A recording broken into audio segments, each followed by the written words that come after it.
None of what was said in the first 5 minutes should be in the show. That's a bang up way to start this episode. Welcome to Wilder Minds, everybody. All right. Yikes. Aye. We got probably short and sweet today. I know we all got a lot going on, ready and to head down to Ohio. Yeah. But probably start with blood on the ground, huh? Blood on the ground, yeah. It was Wes. Yeah. First archery buck, crossbow. Yep. In my mind, the old school way is, it's the vertical bow is your first true archery buck, but I mean, nowadays, it's the way you get the younger guys into it. Heck yeah. It was great. It was a cool hunt, man. Wind was perfect. And we went up, just our family property up in northern Michigan, about 40 minutes from here. And we snuck in, and within 15 minutes, there were deer everywhere. And they're chasing. I mean, this was Saturday, and this is 25th, so they were chasing like crazy. Frisky. Yep. It's cold. I mean, it's just good weather. It's 50s, low 50s, high 40s during the day, and one buck came out in the food plot within 15 minutes. A second buck cruised in front of us, and apparently this third buck came out of the swamp. We had no idea. I didn't see him at all. But they were all posturing, and it was kind of behind this autumn olive bush where they were all kind of doing everything. I couldn't see behind it, but it's only 40 yards away. And I was filming, and I could actually, because my eyes suck, you could see what was going on as I edited the episode. Right, but you couldn't see it live, real time, because I'm blind. Yeah. And so it turns out he was down there. The one was thrashing the autumn olive, and then we didn't even have the bow up because Wes wasn't going to shoot the smaller buck. He was a younger 8-point, and out of the autumn olive, this buck gained 100 pounds and grew 40 inches. Yeah. It's like, what? Where'd he come from? You could hear it in your voice. Yeah, you could hear it in your voice. You're like, oh, shooter. Yeah. I'm like get what? Get your bow. Because it was like, he popped up just the way he walked in. Yeah, he walked in, and it was just crossbow sitting on the blind ground, and he picked it up, and we picked a window. I mean, I was going to cut a lot of these autumn olive down because that's our gun stand. Yeah. But I don't think I'm going to now, because it gives you the ability to move in these pockets and windows. So it got behind another big new autumn olive, and those things grow so fast. Yeah, they grow. They're crazy. So I swear I cut them last year. And they love to beat the shit out of them. They love to thrash them. Yeah. It's like the willow of the moose. Yeah. They love to just screw around with them. Yep. So he's come. I knew right where he was coming up this frickin' just the main trail to our right side. So he gets in the window, and I stop him, and he puts a good shot on him. It was a hair high, but we had good angle, and he ran 80 yards and just crashed right in the food plot. And shocking. Did not expect to do that. Yeah. I mean, it's just a good spot. I mean, we've killed a lot of gun bucks out of that blind. Yeah. But we had never really archery hunted it at all. Yeah.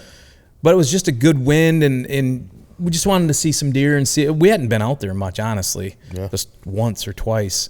And it just worked out, man. And went up on him, and first thing I noticed is that is a giant animal. Yeah, body gigantic. That's the biggest. So we had a bunch of guys in camp. They'd hunted it for 20 years. The biggest bodied buck that we'd ever shot. Yeah. It's probably 125-inch buck, just a great deer for where we're at. But it's at least a 5-year-old buck. Yeah. And so field dressed 200 pounds. So you got to figure he's, 240, 250. And, where we're at, there's no ag. Like we're literally, it's ridges, it's swamp. Yep. The soil super oaks, soil super loamy, so you can't really, nothing really takes worth a damn. Mm-hmm. But man, it was just cool to. It's pretty ironic. That morning, I kind of gave the family a first look at sunrise. We sat and watched it in the morning, and so kind of full circle. And I guess people know what sunrise is at some point here soon. But it's just a story about just growing up in Michigan and hunting and having your sons be a part of it. Yep. And we just another chapter. But we hung that thing on the buck pole, I couldn't believe the size across the shoulders, across the butt. That was the biggest deer we've ever shot at that camp. As soon as he stepped out on camera, when I was like, whoa. Yeah. You could tell too when he was laying in the food plot, you guys walk up on him. It's like you can see that back end when that back end lays out, and it's like this wide. You're like Iowa, Kansas looking corn-fed buck. That's what it did. It has that. He had that body to him. You know, and long, not necessarily like you get those Ohio shorties. They're shorties, and they run the mountain ridges all the time. But that was there was definitely that was a big buck. Yeah, no, and we're trying to figure out, what. And when we gutted him and caped and quartered, there was fat storage everywhere. Yeah. But where's he getting it from? Yeah, I think honestly, we had the best acorn drop I think we've ever had, and we haven't been able to see many deer over there even on camera because they've just been in the oaks and the flats just sucking up acorns. But now, they're chasing. They're not, as you know, they're not too worried about that as much. I don't know he didn't put on a 250-pound body just eating acorns. For acorns. Yeah. There's genetics in there. There's everything there. Yeah, he was superior. He's a big deer. Yeah, but it was cool, man. It was just a great story. I was happy for Wes. He was super excited, obviously, but he doesn't show too much emotion. He keeps it pretty tight. He does. That when I was watching, it's like as you're replaying and you're in the blind, which we all do. Anytime you shoot, you go back and forth, and you're telling the story, and every time you'd stop, Wes go, yeah. I know. And you're like, he's awesome. And he's like, yeah. I didn't expect that. No. He's just so sure. I have to lead him down the path because he hates even watching himself on camera. Yeah. So, yeah. Him and Ryder couldn't be more opposite. I was just thinking that. Oh, yeah. You know what I mean? Yeah. So, that's cool. I didn't even, this is how little, I didn't even expect to shoot anything. I had him mic'd up with the DJI. I had two of them. I could have put one on me. I didn't even think about it. Yeah. It happened so quick, honestly. It was within a half hour, he had shot that buck. Yeah. So, it was just, I had, for the post-production side, I had to pull off his mic and, it's just, but it's just one of those things. You go in there and we had, it was a nice story, but I'm just thinking it was literally like I had like 20 minutes of footage, of everything. Yeah. We saw a hell of a lot in 20 minutes, though. I know. Just the way it all came together when I watched the story, I'm like, damn. Yeah. You guys saw some Came together great, and but I'm excited to start dropping these episodes live, too, semi-live, so we can hopefully get that together and drop it here soon to the app today or tomorrow. Would be great. Yeah. Talking about just in the blind and producing and stuff, and I don't know if you find this, but I find it a lot, especially when I'm with one of the boys, is like I'm worried about the production, but part of me is not because I want to be there for the hunt. Does that make sense? 100%. I want to be present for the hunt, and so we have so much production stuff we focus on away from that. Yep. Then when I get in, I've got the camera and I've got the mic and everything, but I'm so focused on just being there with them. Yeah. That it's hard to find myself trying to do both like you normally would. It's hard, man.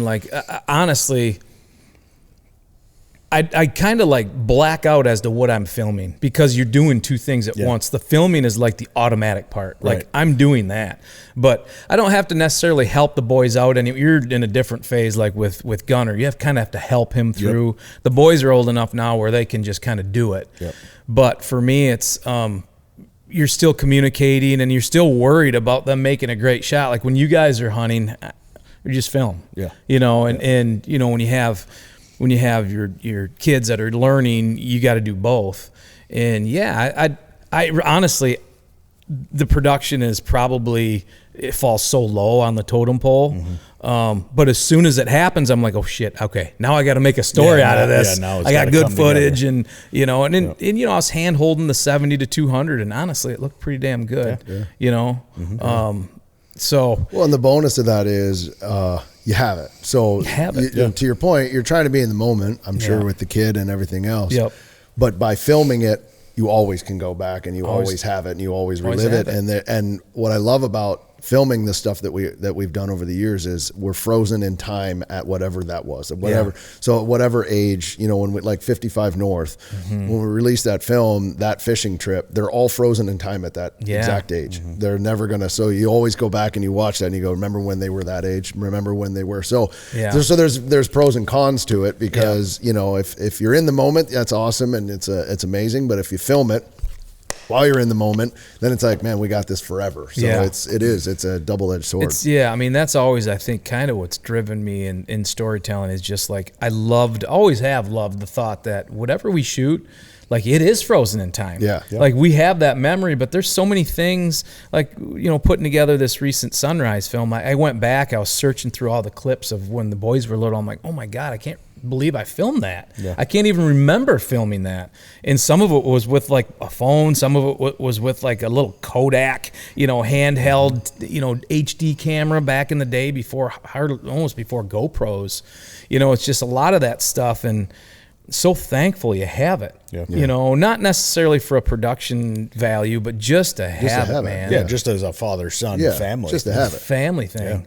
Yeah. So it's, I mean, for me, it's when I'm with the boys, the production value is, you know, going to the stand. I'm always shooting stuff and trying to set it up. You know, when we're in the stand, I'll get the shots, but when there's deer in there, that's like the last thing is like, oh, I got to lay this down. You know, hold on. You know, it's too dark, or, you know, he's behind a tree. No, I mean, like, if you can shoot him, like, shoot him. I don't care. Yeah, do your thing. Yeah, it's a little different. Yeah, I guess that's for me, like, that's where it is. The value isn't what it normally would be coming out of me. But see, it's funny you say, like, the filming is the natural for you. It's the opposite for me. I go to guide mode. Like, because I've spent more time in guide mode than actually film mode, probably. So I go immediately to guide mode. I'm paying attention to that, and I'm like, oh shit, I gotta get this going. You know what I mean? So just different. I've definitely over the years, like, I screwed a hunt up for Gibson. I didn't screw it up because we ended up finding the buck, but I rushed him when we were in Ohio, and when he shot that buck back, and that was all on me. Like, I totally rushed him. Because that buck was getting downwind, and I was filming, and it's like you're not like settled in and just focused on one thing. You're doing multiple things. And I said, and I stopped. We had a bunch of corn out, you know, for gun season. He was going to the corn, and he was going to sit there and eat it. But I hustled him to shoot, and he shot too fast, and. You know, and almost the same thing with last year with Wes's buck that we ended up finding. Like, I should have gotten one of those, you know, loopholed, the loopholed grip that we put on. I have one, and I didn't put it in that blind because it was a short shot, and you could lean up against that grizzly and get a real good rest. I should have just done it, and I didn't. And he just a little bit of bobble, and we found that buck later, but we didn't find him right away. So it's like, you think back and you learn about things, even as a dad, like, God, I should have just thought about that one extra step, but I was probably thinking about, okay, I got to bring this camera and this lens, and I got to bring my tripod. I don't want to bring two tripods, and it's all those things. When I should have just been focused on, okay, make sure he's got all his stuff and we're ready for the hunt. And if I can film it, I can film it. But that's not how I'm built, unfortunately. Isn't it true, though, that, like, anytime you see a buck, I'm always like this. I think I've gotten better over years, but you see a buck, especially one that you're chasing, and you're like, I got to kill him now. Right? It's that whole, like, there he is, got to happen. I mean, and usually when you force it like that is when you screw up. It's when you screw up. It's when you sit back and you're like, well, he's going to do what he's going to do, and we'll just see how it goes. You know, like, I think I was out, especially younger, like, I mean, now after seeing so many deer and understanding, it's a little different. Like I said, I'm getting better at it, but I was always like, you see the buck, and he's doing his thing, and you see him coming through the timber, and you immediately go, I'm going to rattle and grunt him over here.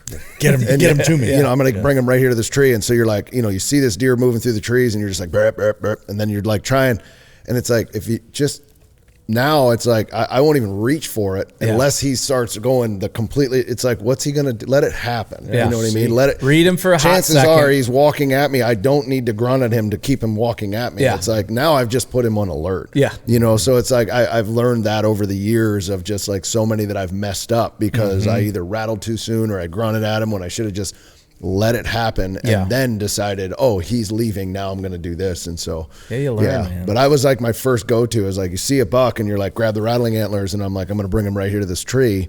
And 9 times out of 10, you hit him and he stands there and looks like through, and he's like, I can't see the fight, now I'm leaving. And you're like, I think I just fucked that up.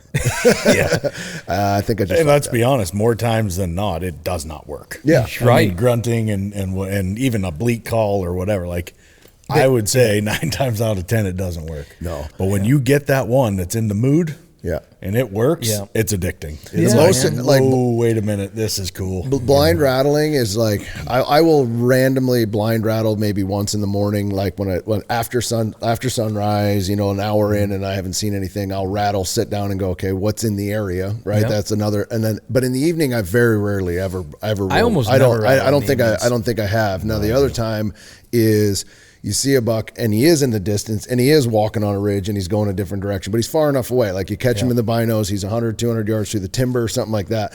You smack those antlers together, chances are he's at least coming into 50. He's coming that direction, right? So that's a different story. But I'm talking, sometimes I've had him at 40 yards in the brush right behind me and I'm like, I'm going to get him, you know, and it's like, I just scared the shit out of him. Like, you know, younger, I was like, he's like, what the hell's that up there? You know, and then off he runs and I'm like, well, I wonder why he did that. And then later on, I'm like, well, yeah, okay.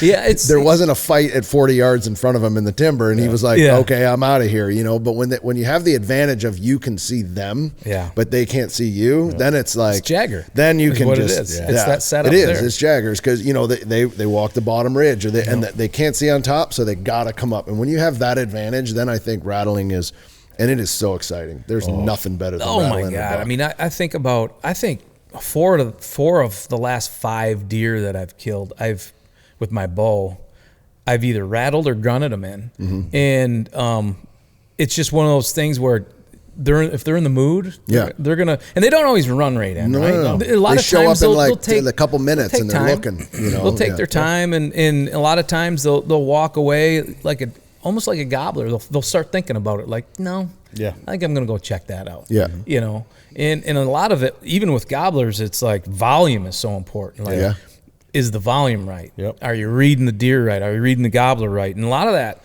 is you just got to read the animal and what's their attitude going to be like. And you know, if you blow them out of the, you know, if you do a buck roar and they're 60 yards and you know, it's like, where's the deer? You know, it's one of those things where, and we talked about Jagger previous episode, but it's just a setup like this where they can't really see where it's happening, whether it's heavy cover or whether you're on a ridge, on the backside of a ridge, and they're coming up. You know, that's the advantage that you have. And if you know that in a stand and you always have that advantage, chances are you're going to blind rattle, like you said, bucks in. I think everybody, at least I do, has a cadence to the rattle. And I got a couple different ones that I roll with, just depending on the setup. But one of the ones I honestly think is the most effective is nothing but a quick crack. It's literally like 3 seconds, if that. It's just enough for them to go, huh, that sounded like somebody's fighting over there. You know what I mean? Not the actual fight itself. And over the years guiding, I can't tell you how many times in a blind I would see that over a full-fledged fight.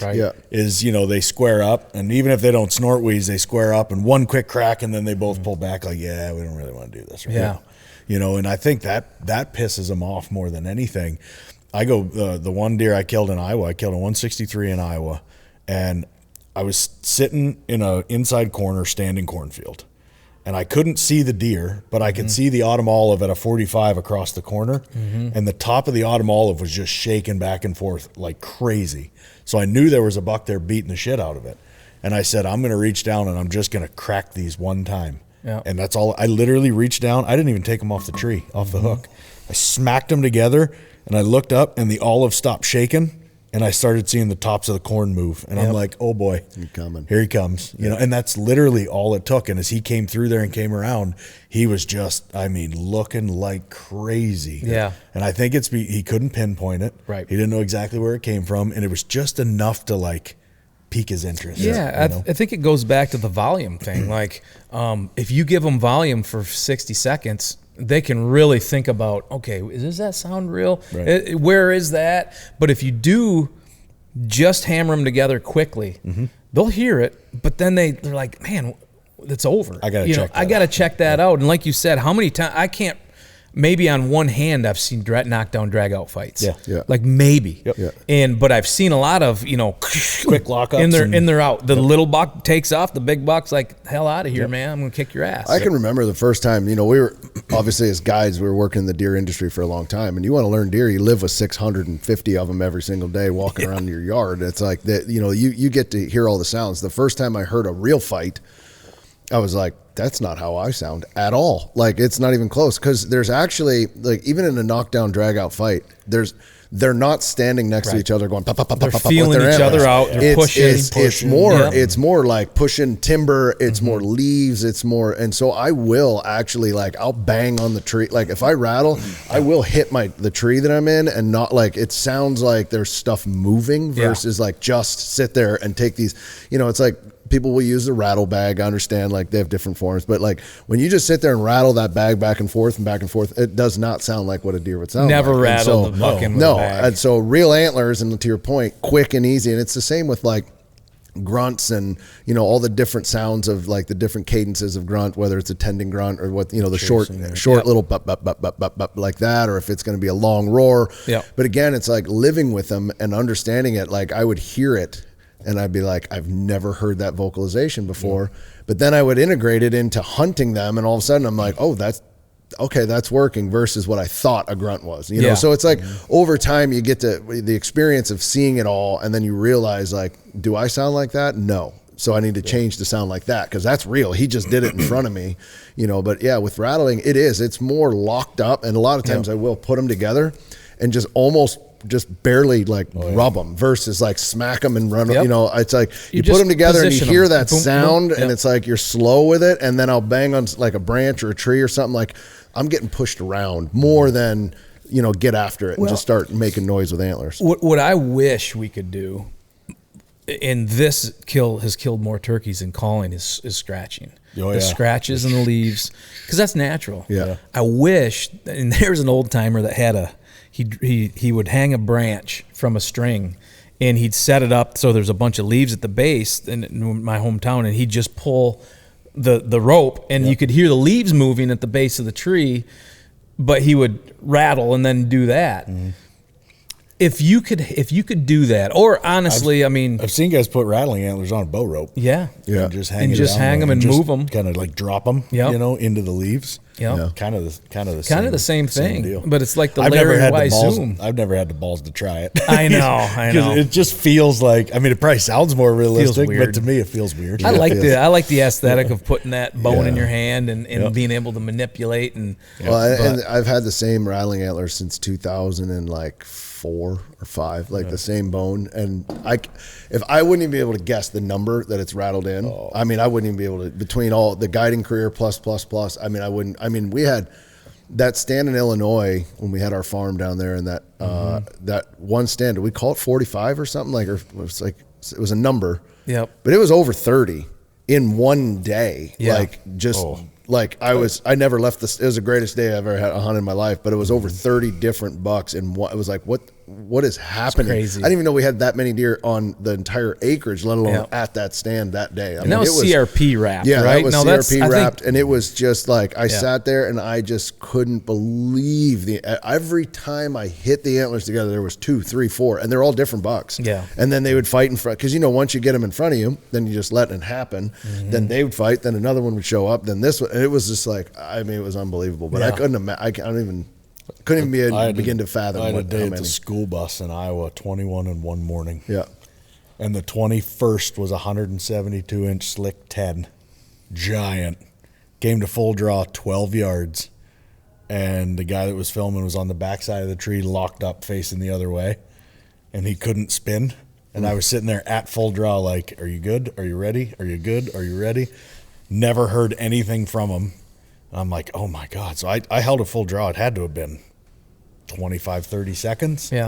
And a coyote came out of the brush and off he went. Chased him off. At Keefer Brothers, our mission is to pass on what the wild has taught us. Every single step into the wild tells a story, and we've spent years capturing those moments in the rawest way possible. So if you're not afraid to step outside of your comfort zone and you want to go further and live the kind of life that most people only talk about, be sure to visit KeeferBrothers.com. Whether you're there for the stories, the skills, or the connection, everything lives at KeeferBrothers.com and the all-new companion app. Every shot counts. And when it's time to make it count, you want the best.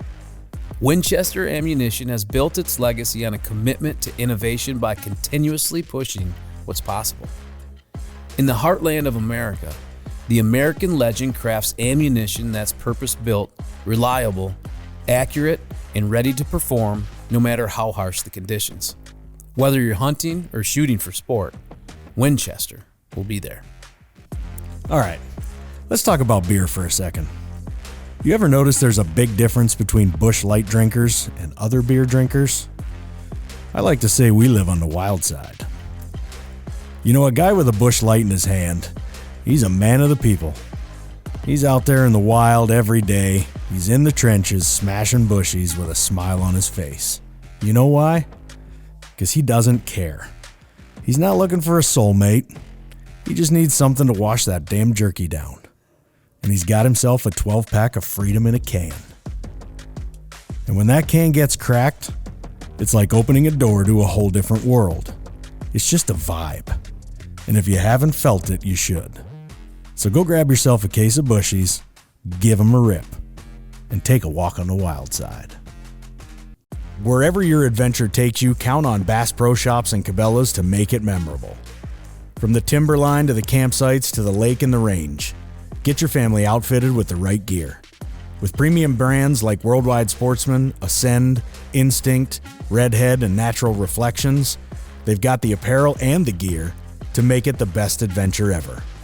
Stop by today for a one-of-a-kind shopping experience in-store or online at BassPro.com and Cabela's.com. See for yourself at Bass Pro Shops and Cabela's stores. Your adventure starts here. That was a bad day. Yeah, those are the ones that you think, okay, how many deer have I not killed because of the camera? Yeah, lots. Oh my God. Sneaky. I had big sneaky. I had him at 15 yards. With Lee and I were in the tree that morning. He got shot that day. Yeah. And that morning he was in the field at Trifecta. He was standing underneath us. It was 100% big sneaky. I could see him with my bare eyes. I'm like, that's it. Pulled back, had the pin on him, and literally Lee was cranked ISO, and he's like, I got nothing. Yeah. And I was like, well, sorry, nowadays, yeah. And he walked out, and he was 170. It was a 172 or 173. He walked out to the south, and I promise you, he walked down over the hill, went right onto that, right on the neighbor was hunting on her line, and got shot. And then I hunted for 2 days after that for him. Never saw him. Not knowing. Where you go? Passed a deer with you. Yeah. Like 2 days later, I had another hunter. Was that Roy Hobbs? What was that? Roy Hobbs. We had an old 9 that was underneath, and he was a hell of a deer. Niner. Roy Hobbs, number 9, and passed on him. Yeah. And then I got the picture from Tractor Supply. The neighbor had him down at Tractor Supply in Ohio, and Jared sent it to me, and he's like, I'm sorry. And I just looked at it, and I'm like, oh my.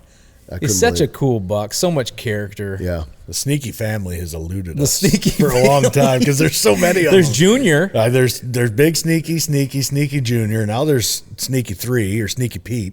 Sneaky Pete. And I think so Rip is a descendant. When I said Rip, I think during the Rip hunt, I was like, I'm hunting Big Sneaky Splits Junior. Like, I just named him all of them because I was like, before I named him Rip, because I was like, he's definitely a descendant. What's funny is double splits. That buck I shot last year in the blind, you thought that I shot Rip. Yeah.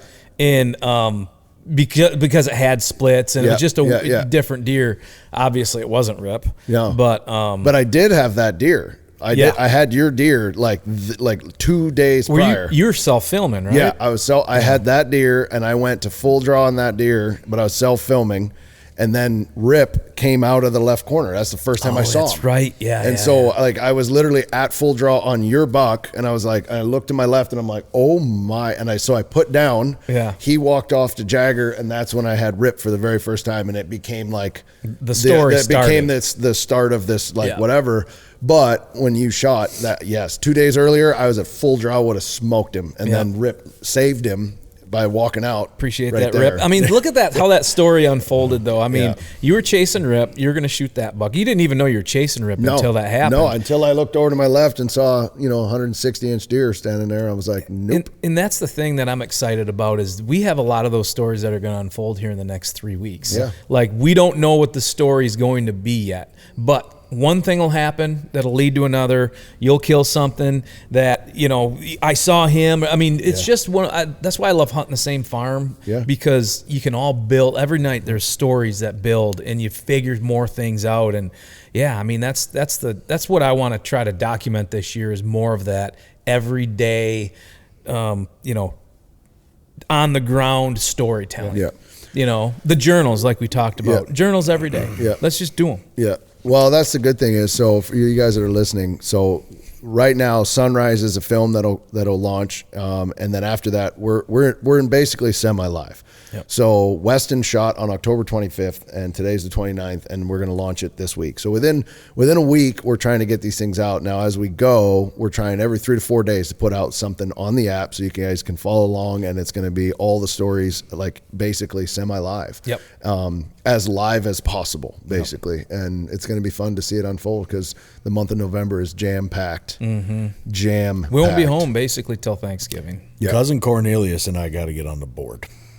Oh my God! Yeah. He airmailed a few. I airmailed one last year in Missouri. You need to break. We got to get on the board. It's been a while. Yeah, Actually, that's a good point. Airmailed, because the Hefe episode was going to be airmailed, but we can roll that all into one episode. Airmails. One story, airmailed. Yeah. And it's yours. Watch these idiots miss. That just hit me. Yeah. That's going to be the next story we tell. Watch these After idiots Rip. miss. Yep. Yeah.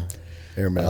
Airmailed. Frustrating. It happens, man. Oh, Jesus. God, yeah, it happens. It's It ain't the crazy. first time I've done it, and definitely It won't be the last, time. man. So won't be the last. it is what it is. It's just, man, when it all comes together, and we'll save that morning for another, because that sit was just epic and awesome and beautiful and cool, and then I fucked it all up. So Hey, that's the stories, though. Good or bad, we're going to have them this year. But that's also why you do it. That's why you do know what it. I mean? It's like that whole thing goes down. I send one over top of that deer, and I'm like, I got to get back in the stand immediately. Yeah. Like it just, I airmailed Tiny to shoot Lone Star and then shot Tiny with a muzzleloader. So, I mean, it's like I airmailed so bad right behind me. You airmailed that one a couple of years ago. It was a long-ass shot, and he ducked it, but it was in the field. Yeah. That was a big deer, too. Yeah, that was a big deer. It was long. I was 69 yards. Let me throw that out there to airmail. Yeah. Which is expected. Yeah, but he did he duck or He anything? ducked. Yeah, he ducked.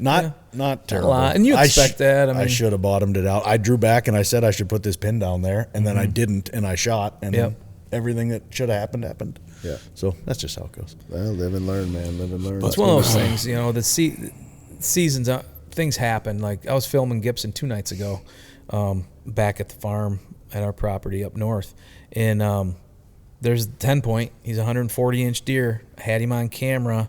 I just checked it the day before. I'm like, oh, he's here regularly. We doubled a spot. We had a stand I put in there years ago. I doubled it, and we're sitting there. I said, we are looking for this buck.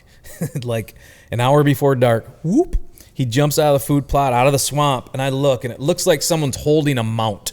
Like he's looking like this big. I mean, he's a big deer. Yeah. He's right there, and I'm like, Gib, here he is. I mean, he's literally. I expected him to come here and just work his way right through to us, and there were does getting chased over up to the other side, about 200 yards to our north. And I think he saw that, but Gib grabbed his bow, and he did. This is the things you learn about. He had his glove on, and he put his release on, but it was so goddamn tight. Like you always kind of got to work it down and get where my trigger finger is. He just put it on, and he went like, whoop, and he couldn't even reach his trigger. So he's putting a little tension on it, and it goes, and he hit the trigger, it goes, ping. He did a Rich Schultz. Old Uncle Rich. That's He Uncle did a Rich. Rich. And It went, did he wave? and he's like, Rich I heard him go, oh, like, oh God. Yeah. Oh no. Buck never heard it. It didn't screw us, but I was starting to film the buck, just going to film him, and then so I ended up. This is what we talked about. You're as a as a dad, and getting the footage wasn't number one. Like I grabbed his bow and I'm holding his bow, watching this buck walk across the food plot at 100 yards, thinking I'd really like to fucking get footage of that. So I'm holding his bow and he's reaching around, getting another arrow and puts it on, and he puts the arrow on. And by that time, I'm like, yeah, he went over to that other side.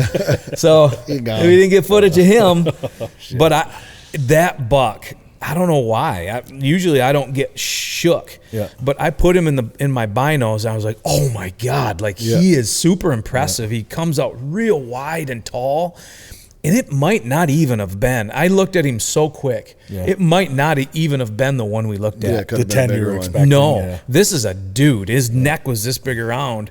And so I'm doing all this, and I'm going, I'm like, why am I shaking? Like, I usually don't get like that. And I don't know if it was just because we're in our home ground and we saw a buck like that I didn't expect. Like, he was the equivalent of seeing like a 170-inch buck in Ohio. In Ohio, Like, he was a stud. And we've just got him kind of figured out. Like, I feel like if we hunted this one area for a week, we'd kill him. For some of us, the hunt never stops. Grizzly understands that more than most. Rugged, reliable, and built to never back down. Whether you're on the trail, by the water, or deep in the dark timber, Grizzly is by your side. Tough enough to take on the wild and ready for whatever you can throw. Grizzly is committed to products that never let you down. Always on the hunt with Grizzly. Out here in the wild, precision isn't just a luxury, it's a necessity.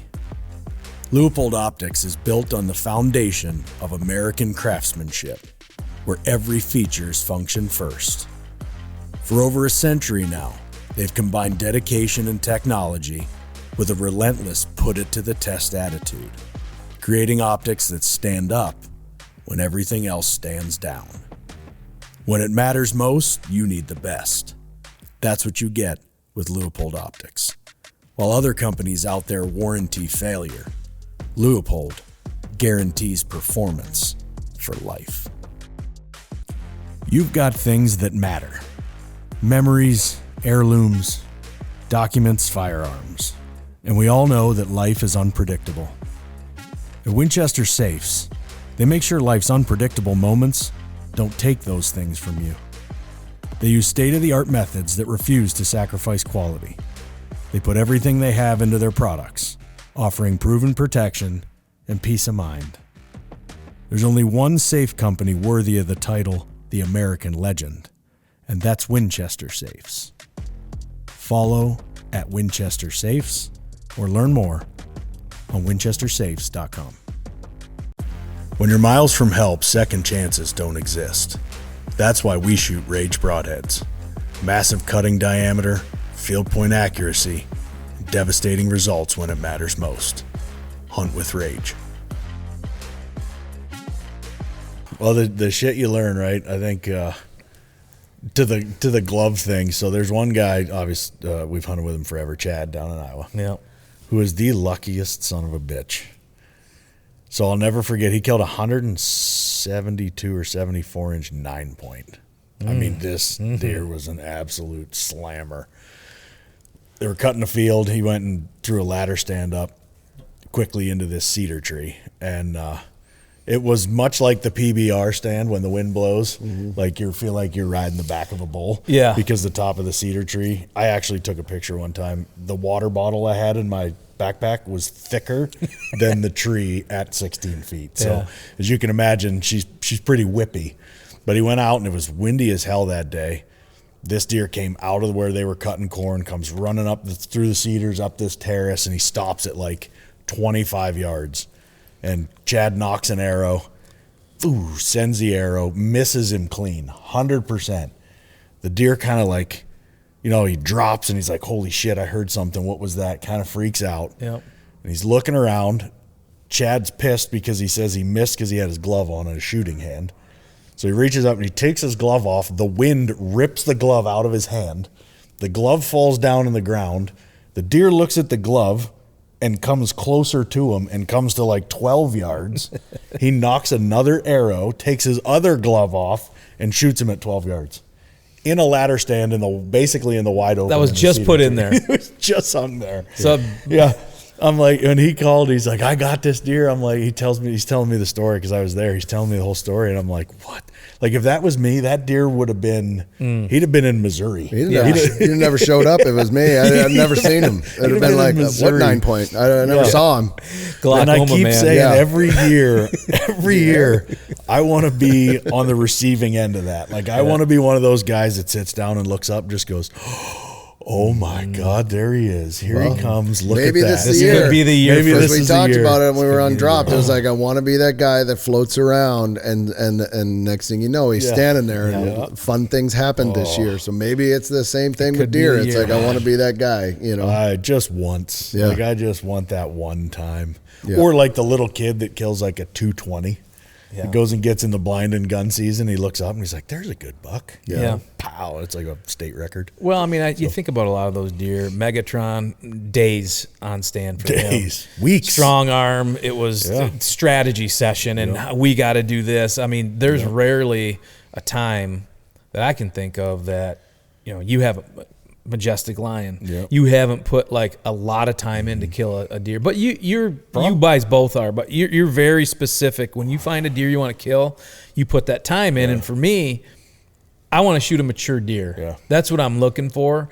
And I'm not as picky. So I don't know. I think, but you go in and you have this innate ability to like you'll sit in Jagger and the buck will walk by your stand and make a spray. Year. I don't have those encounters. No. I'm hunting a deer, so I'm literally like, when I got Rip and Sneaky Junior, all these different deer, I'm like trying to like close in on him. Where's he at? Like, you'll go sit in a stand and he'll just walk by, make a scrape, and you're like, got him, jumbo, boom. And it's like, I just don't have that. I haven't had that yet where I'm like, I had an encounter with it. I'm like hunting that deer and then I end up killing that deer. But it's like, even at that, it's some wacky thing that happens. Like, he walked out here or he came over, I just haven't had that sit where I'm sitting there and I look up and 170-inch deer is walking right at, like, it just doesn't. I've not had that. Ribcage would be the closest thing I've ever actually had to that. Yeah. Ribcage had absolutely no idea that deer even existed. Now, check the camera after I killed him because I hadn't checked it yet, and he was on that camera. Yeah. But that was that kind of ties everything we've been talking about together. That was a get in the stand. I just killed that 163 in Iowa,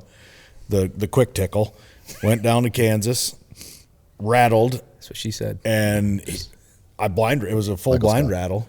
And when I rattled, this doe popped out, and then he stepped out behind her, and I was like, oh my God, what is that? Yeah. And he was way more interested in her than the rattle. And then I hit the antlers again, and for whatever reason, and I think I know why, the doe, ran on a rope all the way to literally to the base of the tree that I was sitting in, and stood 5 feet from the trail camera at the base of the tree. And I think she was trying to get him over there to like get him distracted. And if she got him distracted, she was going to bail. Yeah. Otherwise, I'm like, why? Like, she ran. Yeah. And then it took him 40 minutes to come that same distance. And that was like totally random, just off the cuff, hit the antlers, and what the hell is that thing? Yeah. You know? I still remember editing that episode back in the BCQ days. Yeah. Oh God, that deer's big. But Chris, you say that it doesn't happen, but it happened on Rip last year for you. It did happen. I guess with a gun. Round 1 and round 2. Round 1 and 2. 2 I predicted. 1 I did not. That was I can't wait to put that story together because it was a chase for Rip. Yeah. And you saw him once and you didn't get footage of him because you were hunting by yourself, self-filming. And then we all came down. But, you hunted him for a week. And then you and I hunted him again for a week, late bow. Yep. And then gun season. And we'll show. Well, this story will come out very soon, but it was one of those hunches that we had. We both had. Yeah. And it was the Jagger area where we need to get a tree stand at some point here in the next week. But it was we sit. It was it, and it was like it unfolded, and of course. Yeah, again, not easy. The sun gets me again. You're going to wear a brimmed hat this year. I did not have a brimmed hat on. I did not. Going to wear a welder's helmet. Do you guys remember the deer in Missouri? Coming from the south. We were hunting with Steven. in Missouri, that one that I absolutely almost threw my gun out of the blind because I was blinded. Oh, yeah. I was sitting Oh, yeah. up in the turn up plot, Yeah. and that big ass buck walked out, and I put my scope up, and I couldn't see that deer to save my life, and I wanted to bend the barrel of that gun around the stand. I was so pissed off that I couldn't even see him. Yeah. It was the same situation when I turned and swung the gun, and I looked, and I'm like, Jay, I have no idea. He's so like, I'm he's filming. right there. I'm like, I got nothing. It was like staring into that light right there. It was. We won't get too deep into this, but we gotta talk. I mean, this story is so cool. Like we hunted the trifecta. You know, the blind. Yeah. That morning, and the whole plan was, when the field's empty, let's go over there. let's go over to Let's leave Burlap Rip alone. Rock. Let's leave Rip alone because Yep. he's going to come here tonight, and let's go there. Let's go sit over there on Burlap Rock and overlook this massive gully. Yeah, because he won't be there. No, that he was won't. that was literally. If there's it was like, anywhere he won't be, it'll I'm be just going to here. go over here because I don't want to go in the woods and mess him up. Yeah. So we well, snuck in that corner and we sit on the Burlap Rock, and it's a cool setup. Like it's these notched giant, rocks that have moss on them, and you're comfortable. You're sitting there. It's like terraced down, and we're sitting there, and it's cold as hell. It's 20 degrees. Freezing. The sun's just starting to come up, and it's getting pretty bright. And you're down a little bit for me, and I'm a little up. Yep. And I just get the tripod set, and I'm getting some shots, getting all the things. And I look to the right, and I see movement like a doe. And to the right, I just see the splits. I'm like, it's freaking Rip at 50 yards. Yeah. Like, what? Yeah. And so it was great. I mean, we spin and you take it from there. Oh my God. When I spun, I could see him in the binos because I could control like how the binos like would flash into the sun. I mean, it was coming up right at the same level as me and Rip. Yep. And then I lost him, but you're above me. So it was like, he's right there. And I'm like, I got nothing. I was literally about 5-6 feet below. That play change, the right there game. He's right there. Where? That change right there. in elevation for you, he's perfect. For me, it's the tip of his antlers, like just that little bit. And so then I maneuvered around and then I'm like, okay. And then I got on an opening and I was like, you're going to have to tell me like if that's him and he's in. We talked about the opening and everything else. That's the opening I'm in, and I was just holding crosshairs because that's the only place that wasn't blind. And he's like, you're like, yeah, that. And then you went, and now, and the deer walked into my scope. I didn't even see antlers. I was like, that's him. And you go, yep. And I go, boom. Wow. The rest is history. It's after crazy. that, because then the story unfolds, and trust me, we did not find blood. It turns into a whole situation. But that was then predicting that evening, and it's an amazing story, and it just that's again. Can't wait to put the chase together. But that is the single best whitetail footage I've ever had. Oh, yeah. I he can was still replay that in my smoke in his giant frame, and I'm like, oh my God. In the woods, ground level. On the so ground. when we have them, we're all at ground level. We're not up in a tree. We're not in a blind. This is like in the woods, ground level, him doing it. And that doe moved for 3 feet. He moved 3 feet. That's what he was. Crazy, and I realized that, like, after we watched the footage, I'm like, I didn't even see the doe. I had no idea what was going on. And this is first week of December. So don't ever think that it's over. When these mature bucks, these freaking dominant bucks, like they breed until they can't breed anymore, until there's a doe not to be bred. And he found her, and she was somehow within 50 on our whole property. But that is that little corner that they love. They cross right on the inside of that, and right by our mineral there. When you said, do you remember the one? I don't know why. Maybe it's because we were talking about airmail. But my mind went to that doe in Illinois. Where you had the muzzleloader. I had the muzzleloader. And what did you say? You were like, night or something like that? I said, I think I did. I can't remember what the hell. It was something like that. You got ready. You're like, see you later or whatever. I go, it was something like that. It was like, all right, here we go. You ready? Yep. Night. And she just looked, smoke cleared, and the doe was looking at me. And I was like, I think I go, or not. I don't know why, but when you said you guys remember that one, that's the one that popped into my head. Because it was the saying. Oh, no, I said, thanks for coming. That's what it was. Thanks for coming. Yeah, thanks for coming. That's what it was. I looked up at her and I go, thanks for coming. Boom. And then the smoke cleared and the doe was staring at me and I go, or not. And that was just, and that was done. Those damn muzzleloaders. Never can trust them. That has to go in the airmail episode. Yeah, it does. Because it was so funny. Thanks for coming. Thanks for coming. No, I was a little cocky on that one, but that missed that one. So Unreal. That's funny, man. That's good. Well, let's not end on the. Let's not think about that. Yeah. We've got 3 Good weeks thoughts. here Yeah, we do. It's gonna be fun. to get out there and just have fun, man. Yep. That's the key. Go out there and have fun. Setting up See some deer. Deadwood, getting into it, time to go, and then we're going live from the field from here on out. So, and we may be a little bit more publishing here just based on what the Rut's doing and Yeah. what we're doing, and so it's going to be game on. So, And then also for people, remember if you got Rut Reports, jump over into the app. Give us the Rut Reports. What's going on in your area? What you're seeing? What you got going on? Boots on the ground. So yes, trying for to help as sure. many people out as we possibly can, knowing what's actually happening, because it happens in pockets for a while. And Yep. Yep. And then it Yep. So kicks join off. the community, put the Rut in there. Let's all talk about what's going on. It's going to be a good little November here. The push is on, and we're back. We're healed. We're fed from dropped, and now it's switch to whitetail. Let's go. Game on. Can't wait, man. Sweet November. It's here. It's here. Mama say it's a new day song.